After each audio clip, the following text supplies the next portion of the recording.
fears. Okay. Viewers ਤੁਹਾਡਾ programme ਸੱਚੋ ਸੱਚ ਵਿੱਚ ਫਿਰ ਦੁਬਾਰਾ ਸਵਾਗਤ ਹੈ। ਹਾਂ ਡਾਕਟਰ ਸਾਹਿਬ, ਸਾਡੀ ਅਗਲਾ ਈਮੇਲ ਮੈਸੇਜ ਵੀਰ ਪਰਮਿੰਦਰ ਸਿੰਘ ਸੰਧੂ ਜੀ ਦਾ ਹੈ ਜੀ। ਇਹ ਲਿਖਦੇ ਹਨ, ਮੈਂ ਪਿਛਲੇ ਕੁਝ ਸਮੇਂ ਤੋਂ ਇਹ ਸ਼ੋਅ ਵੇਖ ਰਿਹਾ ਹਾਂ। ਡਾਕਟਰ ਅਮਰਜੀਤ ਸਿੰਘ ਉਹਨਾਂ ਤੱਥਾਂ ਨੂੰ ਸਾਡੇ ਸਾਹਮਣੇ ਲਿਆਉਣ ਦਾ ਯਤਨ ਕਰ ਰਹੇ ਨੇ ਜਿਨ੍ਹਾਂ ਦੀ ਸਾਨੂੰ ਬਹੁਤਿਆਂ ਨੂੰ ਜਾਣਕਾਰੀ ਨਹੀਂ ਹੈ। ਮੈਂ ਡਾਕਟਰ ਸਾਹਿਬ ਨੂੰ ਉਸ ਸਮੇਂ ਤੋਂ ਸੁਣਦਾ ਆ ਰਿਹਾ ਹਾਂ ਜਦੋਂ ਕਿ ਉਹ ਵੱਖ-ਵੱਖ ਗੁਰਦੁਆਰਿਆਂ ਵਿੱਚ ਜਾ ਕੇ ਸੰਗਤਾਂ ਨੂੰ ਸੰਬੋਧਨ ਕਰਦੇ ਸਨ ਅਤੇ ਵੱਖ-ਵੱਖ ਸਿੱਖ ਮਸਲਿਆਂ ਬਾਰੇ ਦੱਸਦੇ ਸਨ।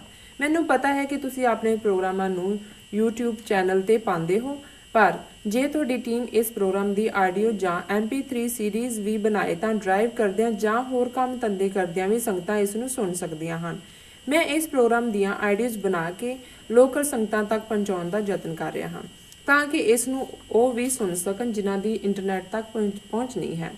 ਸੋ ਜੇ ਤੁਹਾਡੀ ਟੀਮ ਵੱਲੋਂ ਸੀਰੀਜ਼ ਜਾਂ MP3 ਬਣਾਈਆਂ ਜਾ ਸਕਦੀਆਂ ਹਨ ਤਾਂ ਇਹ ਕਾਫੀ ਮਦਦਗਾਰ ਹੋ ਸਕਦਾ ਹੈ। ਕਿਰਪਾ ਕਰਕੇ ਮੇਰੀ ਈਮੇਲ ਦਾ ਜਵਾਬ ਜ਼ਰੂਰ ਦੇਣਾ। ਹਾਂ ਡਾਕਟਰ ਸਾਹਿਬ। ਵੀਰ ਪਰਮਿੰਦਰ ਸਿੰਘ ਸੰਧੂ ਜੀ ਦਾ ਬਹੁਤ-ਬਹੁਤ ਧੰਨਵਾਦ। ਉਹਨਾਂ ਨੇ ਸ਼ਲਾਘਾ ਭਰੇ ਸ਼ਬਦ ਕਹੇ। ਬਹੁਤ ਚੰਗੀ ਗੱਲ ਹੈ ਕਿ ਉਹ ਲੰਮੇ ਸਮੇਂ ਤੋਂ ਪੰਥਕ ਵਿਚਾਰਧਾਰਾ ਨੂੰ ਪਿਆਰ ਕਰਦੇ ਨੇ, ਇਸ ਲਈ ਸਾਡੀਆਂ ਗੱਲਾਂ ਉਹਨਾਂ ਨੂੰ ਚੰਗੀਆਂ ਲੱਗਦੀਆਂ ਜੀ। ਉਹਨਾਂ ਨੇ ਇਹ ਕਿਹਾ ਕਿ ਵੀ ਸਾਡੀ ਟੀਮ ਆਡੀਓ ਜਾਂ MP3 ਜਿਹੜਾ ਇਸ ਨੂੰ ਬਣਾਏ ਔਰ ਸੰਗਤਾਂ ਤੱਕ ਪਹੁੰਚਾਉਣ ਦਾ ਯਤਨ ਕਰੇ ਜੀ। ਦੇਖੋ ਆਲਰੇਡੀ ਜਿੰਨਾ ਕੁ ਭਾਰ ਸਾਡੀ ਟੈਕਨੀਕਲ ਟੀਮ ਨੇ ਚੁੱਕਿਆ ਹੋਇਆ ਹੈ ਉਹ ਉਹਨਾਂ ਦੀ ਸਮਰੱਥਾ ਤੋਂ ਜ਼ਿਆਦਾ ਹੈ ਜੀ ਜੀ।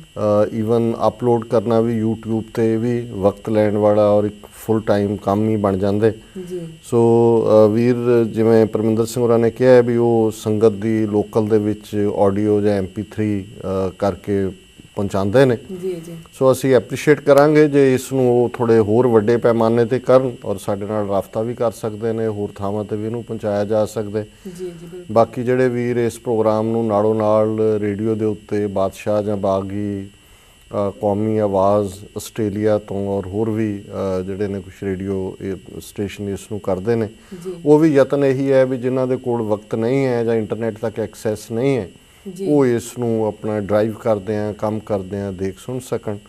ਸੋ ਅਸੀਂ ਐਪਰੀਸ਼ੀਏਟ ਕਰਾਂਗੇ ਪਰਮਿੰਦਰ ਸਿੰਘ ਸੰਧੂ ਜੇ ਆਪਣੇ ਤੌਰ 'ਤੇ ਇਸ ਨੂੰ ਕੋਈ ਹੋਰ ਵੱਡੇ ਪੈਮਾਨੇ 'ਤੇ ਕਰਨ, ਸੋ ਸਾਡੇ ਵੱਲੋਂ ਪੂਰੀ ਇਜਾਜ਼ਤ ਹੈ ਇਸ ਦਾ ਉਹ ਇਸਤੇਮਾਲ ਕਰ ਸਕਦੇ ਨੇ ਜੀ।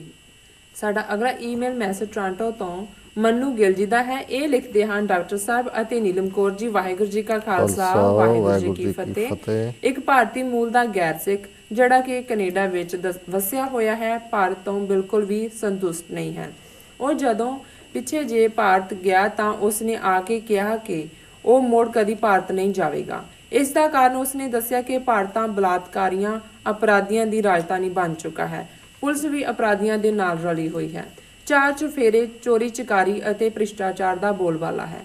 ਇਹ ਗੱਲਾਂ ਉਸਨੇ ਮੇਰੇ ਨਾਲ ਉਦੋਂ ਕੀਤੀਆਂ ਜਦੋਂ ਕਿ ਮੈਂ ਉਸ ਨੂੰ ਇਲੈਕਟ੍ਰੋਨਿਕ ਸਟੋਰ ਤੇ ਅੱਡੋ-ਅੱਡ ਆਈਟਮਸ ਦਿਖਾ ਰਿਹਾ ਸੀ। ਭਾਰਤ ਵਿੱਚ ਬਣੀਆਂ ਅੱਡ-ਅੱਡ ਚੀਜ਼ਾਂ ਤੋਂ ਉਹ ਬਿਲਕੁਲ ਅਸੰਤੁਸ਼ਟ ਹੋਇਆ ਅਤੇ ਇਹਨਾਂ ਨੂੰ ਘਟੀਆ ਦੱਸਿਆ।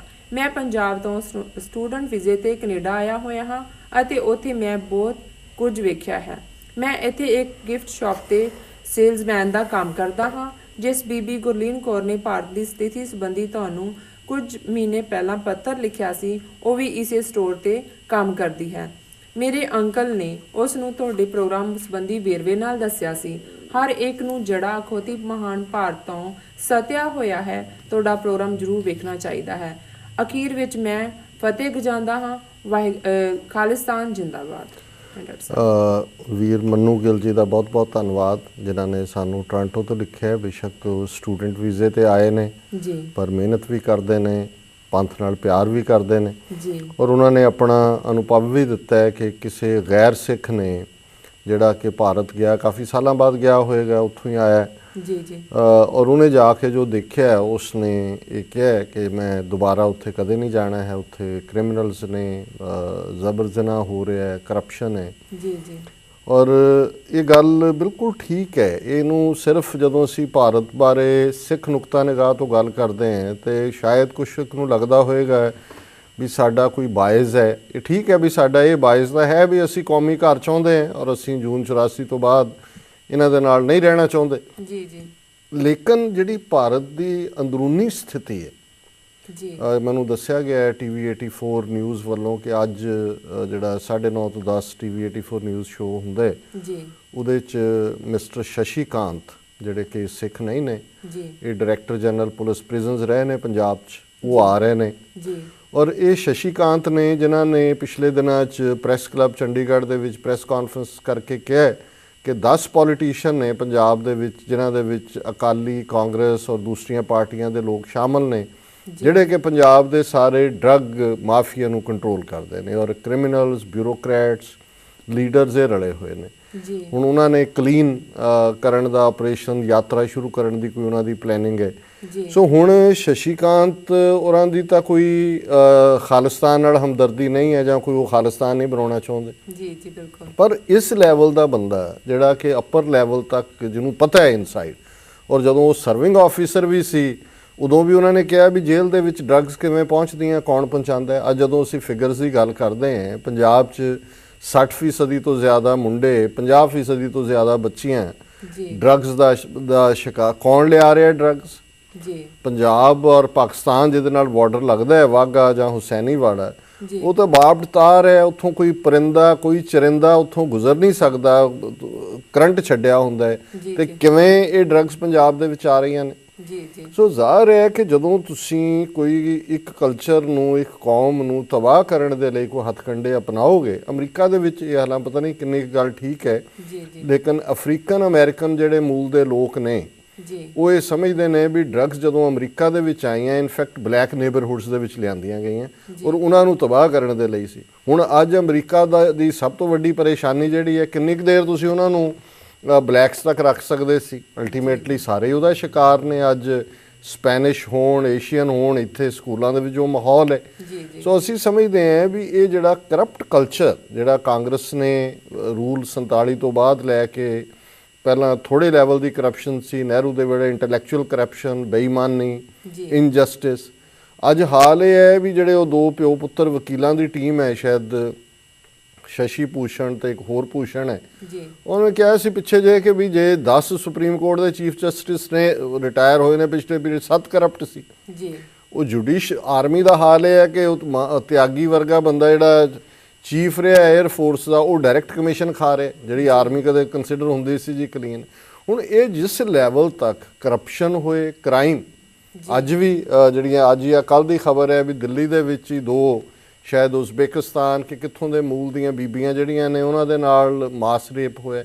ਜੀ ਪੰਜਾਬ 'ਚ ਕਿੰਨੇ ਕੇਸ ਰਿਪੋਰਟ ਹੋ ਰਹੇ ਨੇ, ਮੀਡੀਆ 'ਚ ਵੀ ਹੁਣ ਘੱਟ ਰਿਪੋਰਟ ਹੋਣ ਲੱਗ ਗਏ ਕਿਉਂਕਿ ਇੰਨੇ ਜ਼ਿਆਦਾ ਕੇਸ ਬਣੇ ਹੋਏ ਨੇ। ਜੀ ਜੀ ਸੋ ਇਹ ਜਦੋਂ ਅਸੀਂ ਹਿੰਦੁਸਤਾਨ ਨੂੰ ਈਵਲ ਐਮਪਾਇਰ ਕਹਿੰਦੇ ਹਾਂ, ਈਵਲ ਇੱਕ ਸੈਂਸ ਨਹੀਂ ਹੈ ਕਿ ਸਿਰਫ ਉਹਨਾਂ ਨੇ ਮਨੁੱਖੀ ਹੱਕਾਂ ਦਾ ਘਾਣ ਕੀਤਾ। ਜੀ ਜਦੋਂ ਪ੍ਰੈਜ਼ੀਡੈਂਟ ਰੀਗਨ ਨੇ ਆਪਣੀ UN ਜਨਰਲ ਅਸੈਂਬਲੀ ਸਪੀਚ ਦੇ ਵਿੱਚ ਸੋਵੀਅਤ ਯੂਨੀਅਨ ਨੂੰ ਈਵਲ ਐਮਪਾਇਰ ਕਿਹਾ ਸੀ, ਉੱਤੋਂ ਤਾਂ ਬੜਾ ਢੱਕਿਆ ਹੋਇਆ ਸੀ ਕਿ ਸੋਵੀਅਤ ਐਮਪਾਇਰ। ਜਦੋਂ ਸੋਵੀਅਤ ਲੈਂਡ, ਸੋਵੀਅਤ ਨਾਰੀ, ਉੱਥੇ ਮੈਗਜ਼ੀਨ ਆਉਂਦੇ ਸੀ ਬੜੇ ਗਲੇਜ਼ਡ ਪੇਪਰ ਦੇ ਉੱਤੇ, ਜੀ ਤੇ ਬੜੇ ਫਸਟ ਕਲਾਸ ਪਹਿਰਾਵੇ ਔਰ ਪੂਰੀ ਗ੍ਰੀਨਰੀ, ਔਰ ਇਹ ਲੱਗਦਾ ਸੀ ਕਿ ਜੀ ਕਮਿਊਨਿਜ਼ਮ ਨੇ ਤਾਂ ਸੋਵੀਅਤਸ ਨੂੰ ਸਵਰਗਾਂ 'ਚ ਪਹੁੰਚਾ ਦਿੱਤਾ। ਜੀ ਪਰ ਜਦੋਂ ਈਵਲ ਐਮਪਾਇਰ ਕਲੈਪਸ ਹੋਇਆ, ਫਿਰ ਸਾਨੂੰ ਅੰਦਰੂਨੀ ਪਤਾ ਲੱਗਾ ਕਿ ਕਿਸ ਲੈਵਲ ਤੇ ਮੋਰਲ, ਅਦਰਵਾਈਜ਼ ਸੁਸਾਇਟੀ 'ਚ ਕਰਪਸ਼ਨ। ਦੂਜਾ, ਹੁਣ ਭਾਰਤ ਅੱਜ ਇੱਕ ਡੈਮੋਕ੍ਰੇਸੀ ਦੇ ਲਬਾਦੇ ਦੇ ਥੱਲੇ ਲੁਕਿਆ ਹੋਇਆ ਹੈ, ਪਰ ਟਰੂ ਹਾਲਤ ਉਹੀ ਹੈ ਜਿਹੜੀ ਉਸ ਗੈਰ ਸਿੱਖ ਨੇ ਜਾ ਕੇ ਦੇਖੀ ਔਰ ਉਹਨੇ ਬਿਆਨ ਕੀਤੀ ਕਿ ਉਹ ਵਰਥ ਲਿਵਿੰਗ ਨਹੀਂ ਹੈ। ਕੋਈ ਉੱਥੇ ਕੋਈ ਇਨਸਾਫ ਨਾਂ ਦੀ ਚੀਜ਼ ਨਹੀਂ ਹੈ, ਸੇਫਟੀ ਨਾਂ ਦੀ ਕੋਈ ਚੀਜ਼ ਨਹੀਂ ਹੈ, ਨਾ ਪਾਣੀ ਸਾਫ਼ ਹੈ, ਨਾ ਕੋਈ ਤੁਹਾਡਾ ਖਾਣ ਵਾਲੀ ਚੀਜ਼ ਸਾਫ਼ ਹੈ। ਪੰਜਾਬ ਦੇ ਹਵਾਲੇ ਨਾਲ ਅੱਧਾ ਮਾਲਵਾ ਜਿਹੜਾ ਕੈਂਸਰ ਬੈਲਟ ਬਣਿਆ ਹੋਇਆ ਹੈ, ਬਾਕੀ ਜਿਹੜਾ ਡਰੱਗਸ ਦੇ ਹਵਾਲੇ ਕੀਤੀ ਹੋਣ। ਉਹ ਜਿਹੜੇ ਕ੍ਰਿਮੀਨਲਸ ਨੇ ਉਹ ਪੋਲੀਟੀਸ਼ੀਅਨ ਨੇ, ਪੋਲੀਟੀਸ਼ੀਅਨ ਕ੍ਰਿਮੀਨਲ ਨੈਕਸਸ ਹੈ। ਜੀ ਡਰੱਗਸ ਦੀਆਂ ਆਪਣੀ ਜਿਹੜੀ ਐਡਿਕਸ਼ਨ ਹੈ ਉਹਨੂੰ ਪੂਰੀ ਕਰਨ ਦੇ ਲਈ ਫਿਰ ਪੈਟੀ ਕ੍ਰਾਈਮ ਹੈ। ਪੁਲਿਸ ਤਾਂ ਪਹਿਲਾਂ ਹੀ ਚੋਰਾਂ ਦੀ ਹੈ, ਉਹ ਤਾਂ ਹੈ ਹੀ ਕ੍ਰਿਮੀਨਲ ਨੇ, ਯੂਨੀਫਾਰਮਡ ਕ੍ਰਿਮੀਨਲਸ ਨੇ। ਜੇ ਪੁਲਿਸ ਦੀ ਡੈਫੀਨੇਸ਼ਨ ਕੋਈ ਮੈਨੂੰ ਪੁੱਛੇ ਤਾਂ ਮੈਂ ਕਹਿੰਦਾ ਯੂਨੀਫਾਰਮਡ ਕ੍ਰਿਮੀਨਲ।